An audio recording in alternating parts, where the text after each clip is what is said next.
Hey, deserving listeners, it's time to watch 90 Day Fiancé. My name is Dr. Kirk Honda. I'm a therapist. As I always say, whenever I'm watching the show, it's purely speculative. We really have no idea who these people really are because they're showing a particular version of themselves to the camera, and the producers are editing it in a certain way. So we really just don't know. But we can use the show as a jumping off point to learn about other kinds of things. Let's watch the show. For me, it's really strange because in Ukraine I used to watch fireworks, but in America it's different. I'm starting to learn a lot of things about Mike and personality of his. I don't know what to think about it. See? All right. So it's very common to, as you're dating someone, you get to know more about them, especially as you come to their house and live with them. And you might see some surprising things. You might see things that make you fall in love with the person even more. You might find some neutral things that don't really matter either way. Or you might learn things that concern you or make you think maybe this isn't the best relationship. That is normal. What is strange is that when you're in a relationship like this show, you have been in what is kind of a fantasy land when you're talking over video. And then you meet up and there's all that energy and you're infatuated with each other and there's all this love, lovey-dovey-dovey. Now, they had a ton of fighting in the previous season. One way of looking at this relationship is, okay, count up all the days that they have seen each other in person, which probably amounts to, I'm thinking maximum, because this is the third day of her being in the United States. I'm thinking a maximum of a month, maybe a little bit more, maybe a little bit less. And imagine that after a month of dating someone, you have to make a decision as to whether or not you want to marry them or not. That's tough. And so the fact that she's learning more things about him and incorporating that into her understanding of whether or not she wants to marry him or not makes total sense. It's scary, right? Yeah. You know, that's another great thing about living out in the wild and no one around you. You can set off fireworks, do whatever the hell you want at any time. Oh, told you no one's going to get hurt. No. Now, I will say that you can meet in person and continue to date and progress your relationship long distance. That certainly does happen. But in terms of really knowing if you are going to spend the rest of your life with someone, I would imagine that it's hard to do that over video chatting and text. I would imagine that it's much easier to evaluate that when you're in person. We don't have soft dinner. This? Oh, I found softener. Yikes. So she's going to put bleach in a softener pan. Does she not know that there's Google? Oh, boy. And it's written bleach. I don't know what is bleach. Is it softener or whitener? Okay, so at this point, you have at least two people that are working on the TV show. You have the camera people and the producer. There's at least one person that understands that that is bleach and that she shouldn't put it in the softener bin.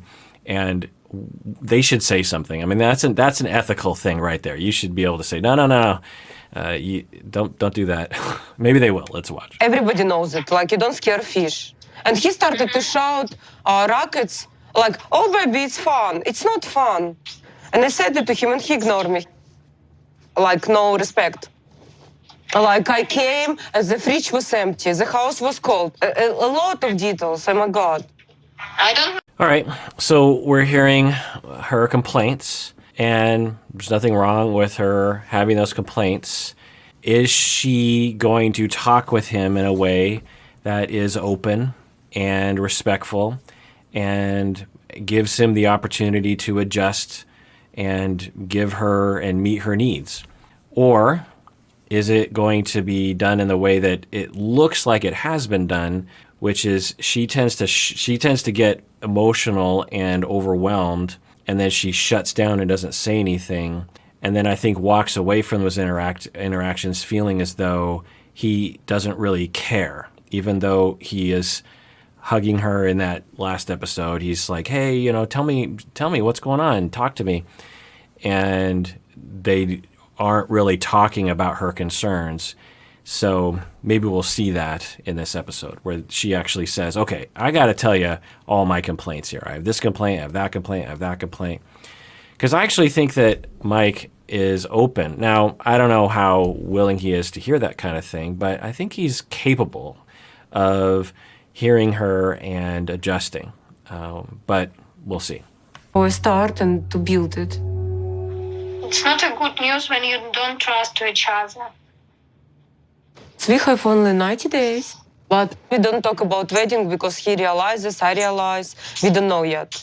I don't know what to do. Like of course I can come home any day. Any day it's okay. But I gave so much into this relationship. We were like 2 years. So I will commend the two of them for doing something that a lot of the couples on the show don't do, which is, we're not so sure about this relationship.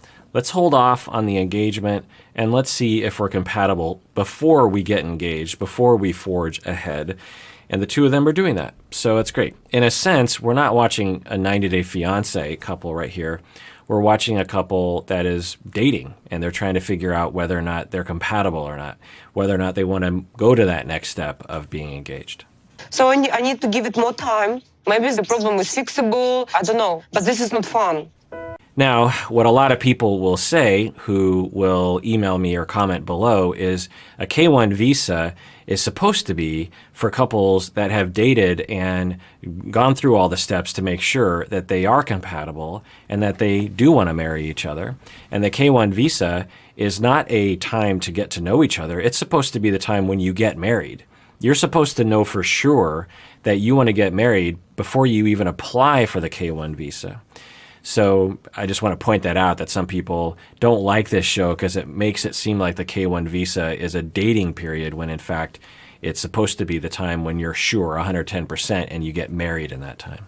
Essentially, the K-1 visa is 90 days because the government's like, well, 90 days is enough time for you to plan a wedding and get married in that span of time.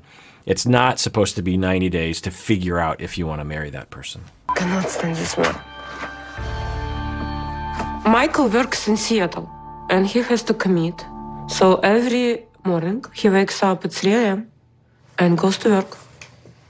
He stays at work until 2:30, and after he drives 3 hours back. He works in Seattle. He lives in Sequim and commutes to Seattle every day. Wow. That is a lot of driving. I wonder if he meant to do that. Did he buy the acreage from his parents? That's awful. That is a lot of driving. That is terrible. It's crazy. It's not okay. Oh my God. In my perfect world, we would move. I mean, Seattle has terrible traffic, particularly that route that you would have to take morning and afternoon. I live in Seattle, and my university is in another part of Seattle, and my commute sucks. I commute from Seattle to another part of Seattle, and I don't like that commute. That's one of the benefits of the lockdown, actually, is that I'm teaching from home now over Zoom, and I don't have to make that drive. I don't have to park downtown. So that's me in Seattle, because traffic in Seattle can just be awful. To live in the Sequim, to drive all the way around, I just can't imagine. It's just awful. Totally different from Ukrainian cities, definitely. Now I'm isolated, and I do only usual basic housewives work, which is hard. I've been looking forward to see this waterfall all week. For me, it's something new and fresh. Right, so last episode, she really wanted to go to Snoqualmie Falls, which is near where I grew up. And I actually, like I said last episode, I worked at the lodge there and my brother was a chef there for many years. I think she is building this up too much in her mind. It's beautiful, for sure, but I can't imagine that it's going to offset all the discomfort and displeasure she's experiencing. Now, if they stay at the lodge, the restaurant's kind of nice. There's a spa there. You can get a massage. You can go on hikes. It's nice country, but I can't imagine that it's going to be everything that she hopes it's going to be. But we'll see. But I'm also a little nervous because we haven't had time to discuss issues.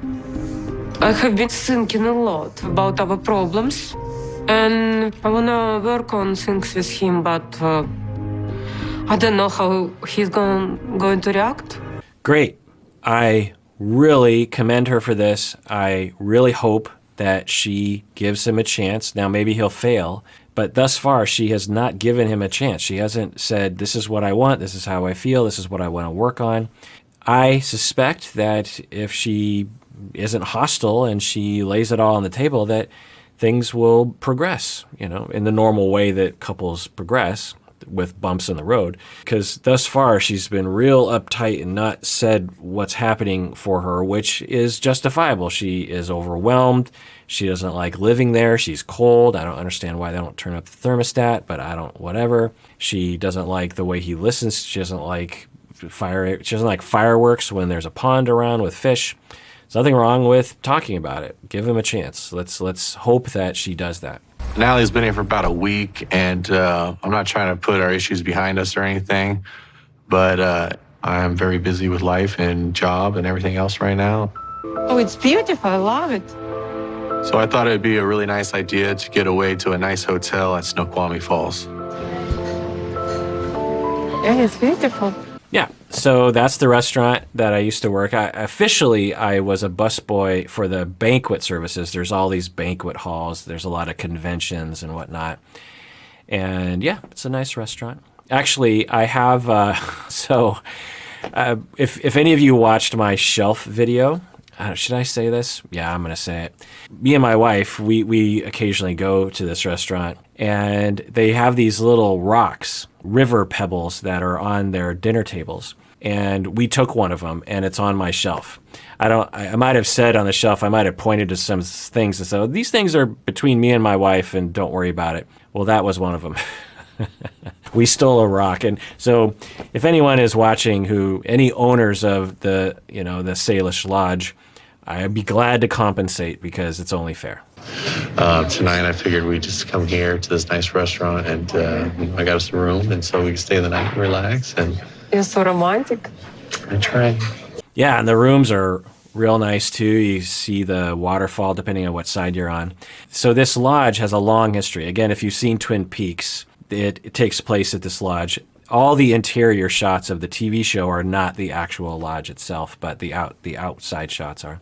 And it used to be called the Snoqualmie Falls Lodge. Now it's called the Salish Lodge. But they had this very famous, that was known around the region, where they had this particular kind of muffin or biscuit. United States, we have biscuits. They're rolls, essentially, breakfast biscuits. Anyway, and they had this famous procedure where you'd have your biscuit and then you'd get honey on it, and the waiters would always drizzle the honey from really high. They'd never miss. They were very good at being able to drip this honey from very high up, and it was this whole thing.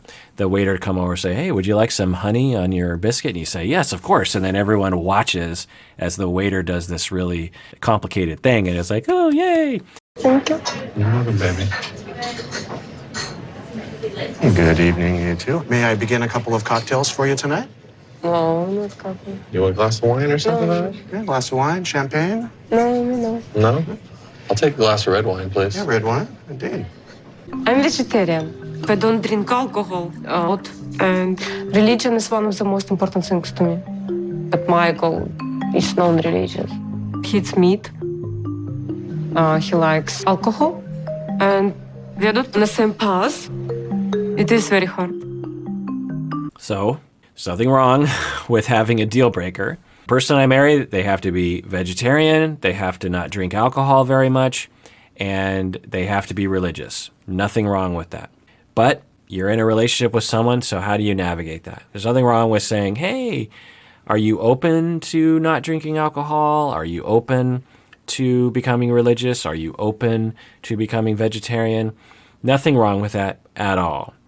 But when you approach it with this assumption like, well, you're going to change, right? That's not fair. Or when you approach it in a hostile, anxious way, then that can cause problems as well. There's nothing wrong with saying, hey, you know what? I don't like to drink that much. And you know what? I'd prefer if you didn't drink that much. But that is not my call. You are free to do what you want to do, for sure. But could we talk about that? Because, I have some preferences there. At the end of the day, it's your life, and I don't want to impose my will on you. But I think, I've been having these thoughts. Nothing wrong with that.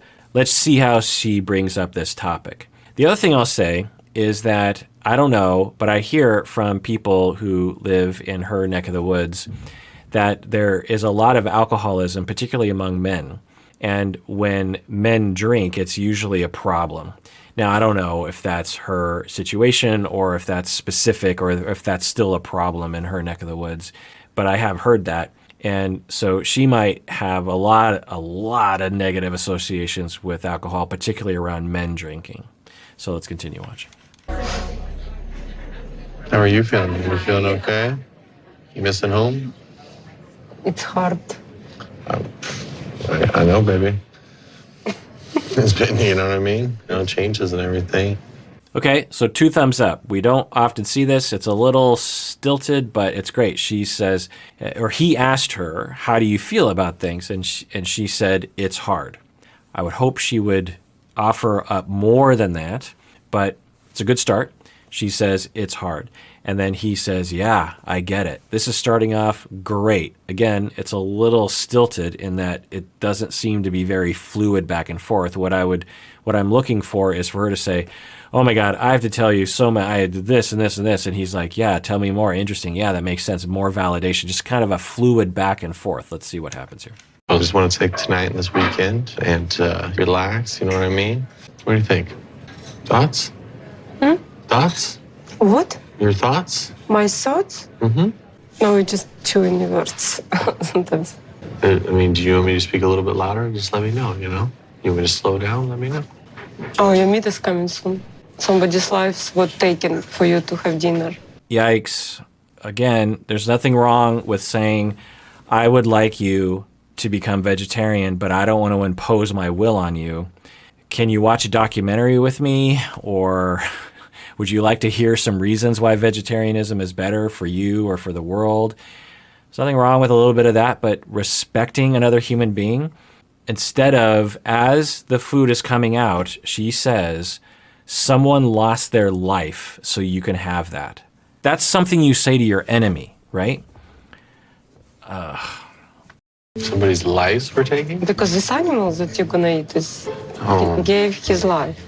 So you're like 100% meat eater? Yeah, I pretty much have been, my whole life I've been a 100% meat eater. But I do like veggies. Mm-hmm. And healthy. Mm-hmm. It could be 1 week veggie life, 1 week meat life. It's such a missed opportunity. And as a couples therapist, it's so hard to watch, I tell you. It's like, it's fine. You're a vegetarian. You want him to be a vegetarian. Great. You must have known from the beginning that he eats meat. Okay, fine. You want him to be a vegetarian. But to put him down and to try to force him to be something, it's just... And it's a smaller issue, right? The vegetarianism issue, I would imagine, is less fundamental to the relationship than other kinds of things, right? So if you can't have a respectful, nice communication and conversation around vegetarianism, then how are you going to do with other kinds of things? In my life? Am I going to eat 1 week veggie and you're going to eat 1 week meat? No. I cook for you fish.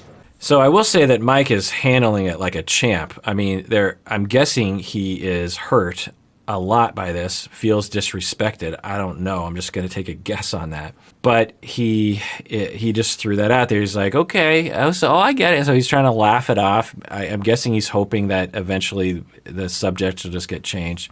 And you just heard him say, he just said, so it sounds like you're going to become a meat eater for 1 week and then a vegetarian. So, we're going to meet in the middle on this, which he knows she's not going to do. But I think that was a subtle way of saying, so both of us are going to change or what here? But anyway, let's continue watching this. Yeah, definitely try it out. Good. But just like I've always told you, I love it, Mm-hmm. If you compromise this for me, I would see that you really respect me. What do you think? It's a fair compromise. When are we starting this? This challenge? From tomorrow? All right, so it seems to be working. Maybe my reactions were unfair to Natalie.